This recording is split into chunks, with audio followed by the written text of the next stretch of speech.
So this is a topic that needs to really be addressed because until we face this subject head on, nothing's really going to change. Because in addressing these issues from this very loose, emotion based perspective, the conversation stays in that emotional barrier. It stays in that surface layer acknowledgement of what's really going on here. Because what's happening is when people think of racism, they see a racist. They think of the KKK. They see somebody saying the N-word. They see, at most, they see policemen attacking so-called black people and letting so-called white people go. At most. But for the most part, the majority of people who aren't really well versed on this subject are really going to see a picture of somebody speaking racist or using the N-word. And that's not solely because that's just where they're coming from. That's what the system wants people to address this system from. It needs people to address this issue from a surface layer, shallow perspective, because that surface layer, shallow perspective protects the system. It protects itself. It allows it to continue on. So this is why the mainstream media puts out that image of racism being about just KKK people, just police officers attacking specifically so-called black people, at most when they're going into the Black Lives Matter movement. And you can see the surface layer approach to the racism issue that is worldwide. You can see the surface layer approach with Black Lives Matter, which is promoted by the mainstream media. It's created by the George Soroses, the mainstream media, the celebrities of Hollywood. So you have to understand that that's the controlled opposition to maintain the overall control, to maintain the surface layer perspective. And with this video, I hopefully want to get all of the cards on the table so people can really see what we're talking about, because we have these reference points that are out there, but most people are not really going into them from that perspective, because what gets traffic, what gets attention is the emotion, is the debates about, what's this and what's that. But when you really break it down and put it into a solid foundation, a solid perspective, it really ends the discussion, because it now puts the ownership on the people to actually change. And that hasn't really done. People are largely subjected to their emotions. They're not going to be able to change that. So if people are not going to be able to change their emotions because they're subjected to their emotions, they're already 3, 4, 5 steps away from being able to change their actions themselves. So this is why the system wants to keep people in that emotion-based perspective. So real quickly, the idea of racism and being racist is based upon the benefiting, for the most part, benefiting from the racist system, taken to a more extreme, supporting the racist system and protecting the racist system. So what does that mean? First of all, what is the racist system? Is it just saying the N-word? Is it just being racist, like from the South? And no, it's not. That's the cartoon bullshit. That's the movie script version of it. The people who have been breaking this perspective down for years do not come from that perspective. For one example, Neely Jr. and Dr. Francis Cress Welsing come from the perspective of racism being in the systems of racism. What are the systems that racism is within? Racism is within the economic structure. It maintains one group of people over another. Racism is in the education system. It tells one part of the story, a broken, theoretical, in many cases, completely false version of reality. In that system, it also controls the minds of a particular group of people against another group of people, and envelops this conformity perspective against a certain group of people, while other groups of people are using that system to project themselves into the future, into the system even deeper. And I'm just glazing over how deep These racist programs are within these systems.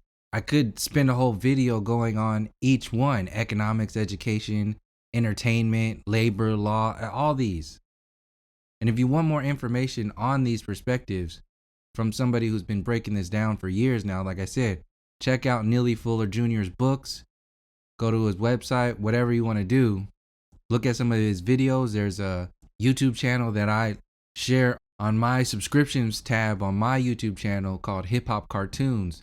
And he's done a really good job of turning Neely Fuller Jr.'s perspectives into very short clip cartoons. So check that out. I'll link it in the description too. But like I said, if you want that information for yourself, go into that. Look into his work. Look into Dr. Francis Cress Welsing's book, The ISIS Papers. That's also linked on this channel as an audiobook. So back to it. Economics. Racism is in economics. The foundation that holds up this system uses economics, uses education. It's in the entertainment. This is why you have the so-called first black man dying first in movies. You think that's just a mistake? It's just a comedic thing that happens? It's supposed to be funny? No, this is mind control. It's part of a program. You already have the white Oscars. You already have so-called white people getting away with all kinds of shit while other people are ostracized from these Hollywood circles for much less offenses. But the design of the entertainment community is specifically focused on maintaining these racist structures. And it's not hard to see. Look at your labor, the class system, redlining, the Homestead Act, the head right system, the developing of these lower income communities, keeping the education down, keeping the resources down, installing drugs and guns into particular communities to attack particular people. This is dealing with attacking a particular race of people. You can't deny it. For people who are saying, oh, well, we're all, suffering from this. It's completely dismissing what we're going through and have been going through for hundreds of years. Constantly, anytime I bring up these issues, I'm seeing this in the comment section. Everyone is suffering from these programs. It's not just black people, it's everyone. That's that new age controlled opposition bullshit. And what that does, just like the mainstream media, it maintains that surface layer approach because it's not getting to the roots, it's not getting to the heart, and it's not taking ownership. It's avoiding responsibility of this system, which is what I want to lay out on the table with this video. So entertainment, economics, education, labor, law. We all know how racist this so-called judicial justice system is.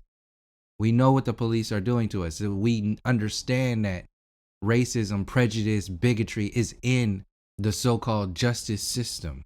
We know the racism that's in the politics goes hand in hand with the so-called justice system. We understand the racism that's in religion, especially here in California. These Catholic priests were sent in to put these missions up and down the coastline. These were military bases for mind control, being pawned off as religions for your benefit. They called them missions. And they came in with the conquerors, these conquistadors, and what they called explorers and settlers. No, this was an army. And religion was very much a part of that foundation of these racist systems. Sex, the racism that's in sex. Look at all your interracial mind control seeding in the mainstream media. Look at your pornography industry.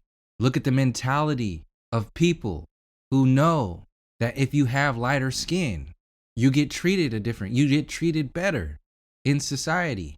And darker skinned people looking for lighter partners, lighter skinned partners, so they don't have to deal with what they had to deal with growing up and in the world. So-called white people don't have to think about that shit. That's why this shit is not equal. It's not everyone that has it. No, it's very specific. And to just say everyone, no. We have to deal with this shit. Certain groups of people do not. That needs to be acknowledged. And people need to take responsibility for this. Look at your wars. The war system. Attacking, colonizing, sucking the resources out. destabilizing entire countries, specifically countries built up of mostly so-called black and brown people, attacked, treated a certain way. Look at how they're seen. It's very easy to see when you have what's happening in Ukraine to the Ukrainians. Now they're refugees being accepted when people from other countries that have more melanin in their skin are seen as, no, you can't come in here. What do you, get your dirty refugees out of here. Oh, these are actual real people. These are human beings. These Ukrainians, we should welcome them into our country. You see this shit going on? And people are so desensitized, they accept it so much, it's just normal. Oh, yeah, no. Let's just not talk about that. No, this is exactly what we need to talk about. Because until then, everything is just going to be on the surface layer. People are not going to get into the nuts and bolts and change anything. If you can't change yourself, because that's what I want to do with this video, is get into how people need to take ownership and responsibility for this. If you benefit from, if you support, if you're even labeling yourself as a racist term, then you are a racist. And if you do not own that, nothing's going to change. If the inside of an individual is not going to change, then the systems outside the individual are not going to change. So constantly people are looking, oh yeah, what do we have to do? This is one thing that you have to do. When you're having these conversations, when you're referring to yourself or other people, don't refer to yourself or other people or systems from this outside version of what's going on. It needs to be owned. The racism doesn't exist outside of you.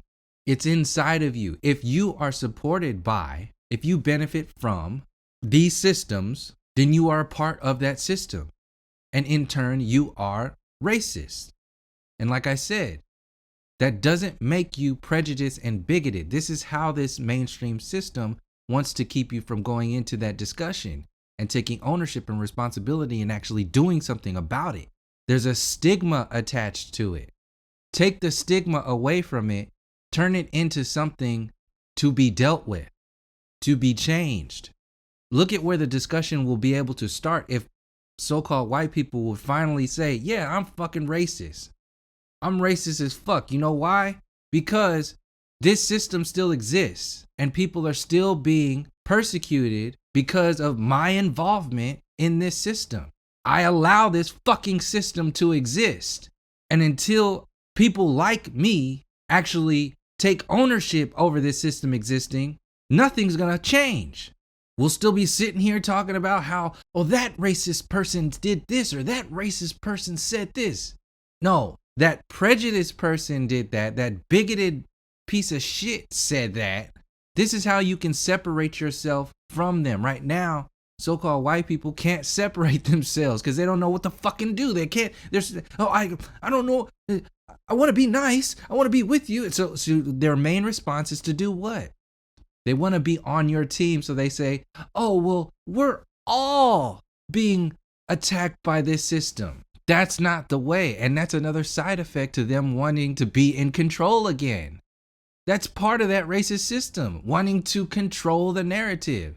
When they're telling you everyone is being hurt and attacked. That's them being even more deeply a part of that system. I even had somebody in the comment section of the last video try to tell me what I meant when I used the term so-called and white and black. Try to tell me what I mean when I use those terms. This is how far people go without even realizing what they're really doing. And this is why things aren't really changing, is because the people who can help things change in a more expedited way are going about this change standing on the foundation of their toxic behavior. That everyone shit, that we're all one, we're all equally persecuted. No, that's fucking toxic. It's dismissive of our history. It's dismissive of our current events. It's dismissive of these systems that exist against a certain group of people. Yes, it might be this system might be attacking everybody. But how did that system get to the power to do that?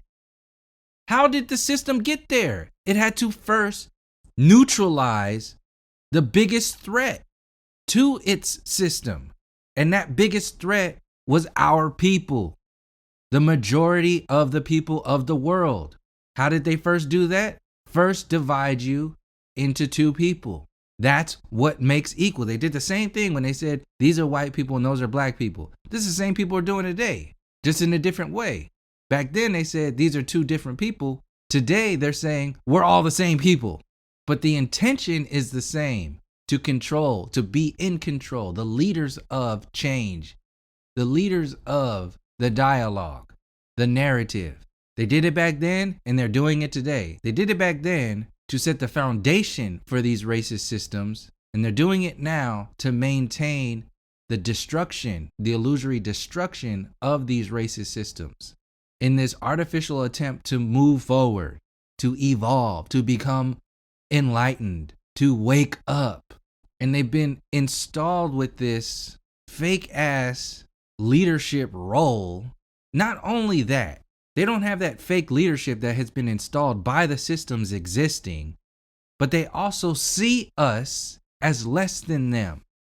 So when you have an intellectual perspective or response to certain events or realities, they don't respect your perspective. They don't respect you. They don't respect you as a person, and they don't respect you as a people, because they have filled themselves up with so much power and authority over you in every way, intellectual, societal, across the board, that even when you bring something to the table, they need to dismiss it. So even when you bring up specific events in history that add up to problems of today, they need to step in and say, "Excuse me, sir, it's not just about black people, okay? This is about everyone being a slave. Everyone's oppressed." Dismissing your entire history, your entire generations of events that had led up to today, that had led up to this power. For one, to maintain control, and to two, dismiss you to maintain control. And what I listed off with Neely Fuller Jr.'s perspectives of the 9 areas of activity, you can check all that out on his website and his book. But there's also another area of activity that Dr. Francis Cress Welsing brings to the table, and that's the medical area of activity. The racism that's existing in the medical industry, the very conscious attack on us as a people. All the experiments that were done on us, all the depopulation programs, all of this. Racism is in the medical industry.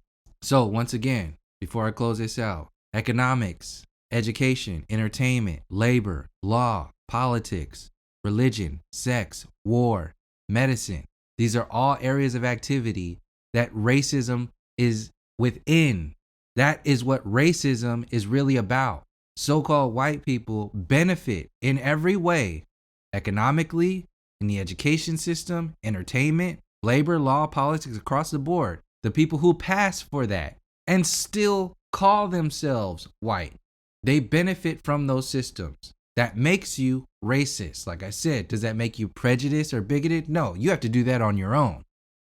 But inherently, you are a racist, and that shit needs to be owned up to if these systems are to be addressed. Because right now, so-called white people who are avoiding the ownership and responsibility of those systems are in fact defending that system. They are hiding that system. And whether it's consciously or unconsciously, they are protecting the existence of that system. And like I said before in previous videos, it doesn't matter if you're doing it consciously or unconsciously. There's no never mind to me or anybody else. You're just as much of a soldier for that war, for that military against us, within those systems, whether you're conscious or unconscious about your actions. Own up to it, take responsibility, stop being emotional and shallow about this shit, and actually say something about it. Start the discussion there. And beyond that, do not get on your high horse and try to tell so-called black people, the ones being attacked by this system, that they are emotional or not seeing clearly or not realizing that all of us are attacked by this. No, the fuck you're not. Take the personal attacks out of it. Take the ego out of it. Look at the science and the math of the system of racism and system of racism, white supremacy. Look at it without your emotions. You cannot take the responsibility out of it when you look at it scientifically, when you look at it historically, when you look at it mathematically. You have to take ownership. You have to take responsibility if you have any inclination to move forward and do something about these systems. So all those people who are getting in the comment section or in real life dismissing what you're talking about and where you're coming from, to the best of my ability, I try to just ignore them, not even engage in the conversation, because they're taking time away from actually going into the depths of what needs to be changed. Then you're going into this doctor-patient mode of, or student-teacher shit. And you don't have that responsibility. You're not responsible for ignorant ass people to get out of their ignorance. And this is me talking to myself too, because when anybody brings this shit up around me, I have a tendency to take it to the extreme in that moment. And I used to go in harder than I do in more recent days, but I don't do that anymore. I'll still have that reaction internally and sometimes externally, but it'll be real quick, and it usually just neutralizes the entire discussion. Because once you bring this stuff up, once you tell somebody you're racist because these racist systems exist, people can't do that. They feel bad. They feel, how I thought we were friends. They get into that personal victim mode, and then what's that doing? It's just like so-called white tears and the Karens crying, "Oh, she did this to me." Meanwhile, they're calling the cops. They're calling these slave catchers. They're calling these people who are known for coming out and killing us. They're calling hired killers to come out and deal with us while they sit there and cry and play the victim. When you bring up these systems and talk about their responsibility within those systems, they're doing the same thing. And that's one of the biggest hindrances towards moving forward, towards dealing with what's really going on here. So, in closing, what is racism?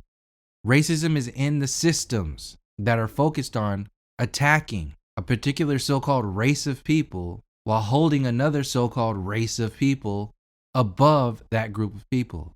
So racism is bigger than the individual, but it's not separate from the individual in reference to neutralizing that system. The people keep that system afloat. They keep it alive by referring to themselves as white, by referring to themselves as black. Like I said in the last video, it's written in your government papers. This is how they make it a real thing. They ask you, what are you? Are you black? Are you white? It's on your government documents. Why do you think they call us African Americans, but they don't call themselves European Americans? It's to hide the story. So if they're not referring to themselves as that, and they're more European Americans than we are African Americans, there's two stories, at least two stories being hidden. One is that the majority of us did not come from Africa. So the story of them being so powerful that they brought all of us over here is bullshit. Two, what that does is it puts us on an even keel, not intentionally using a nautical term, but it puts us on an even keel as the so-called European Americans. So we're in the same boat. No, we're not. We have more of a connection to this land and resources than the so-called settlers, than these colonizers. But when you reduce us to just slaves, you reduce us to coming from another land, that ownership, that relationship gets dismissed and at the extreme disappears. And if you're trying to control entire peoples and land, you have to remove that. That's why you have to double down and call us African Americans and them white and not European Americans. Because when you reinforce the idea that these so-called white people came from Europe, then they're constantly seen as from somewhere else and not here. But they need to be seen as from here. Because look at what the world sees America as. When you think of an American, when somebody says, "Oh, you're American," you think of a so-called white person. It reinforces the illusion. This is part of this mind control, this system of racism. These are these systems that are held afloat by these illusions, by the people maintaining these illusions. So they become white, we become black, they become first-class citizens, owners of this land, we become second-class citizens, slaves to the people who own this land. You want to make things look like they're changing? Oh, now call them African American, which is just reinforcing their slave story. Give them a month to reinforce the slave story. Once again, avoid calling our people European Americans, because we don't want to reinforce the identity of slavers, of colonizers, of people from somewhere else. We want to reinforce the power dynamic. So we are white people. They are black people. That's the story that they want to tell, to keep us underneath their boot. And just like creating this system of moving from the N-word to the Negro to the African American, now they're moving from African American to human, to muddy the waters, to even the playing field, and once again to control the dialogue, to control the narrative. And we have to hold ourselves responsible. We, as so-called black people, and I don't like using that term, but in this discussion, I'll use it.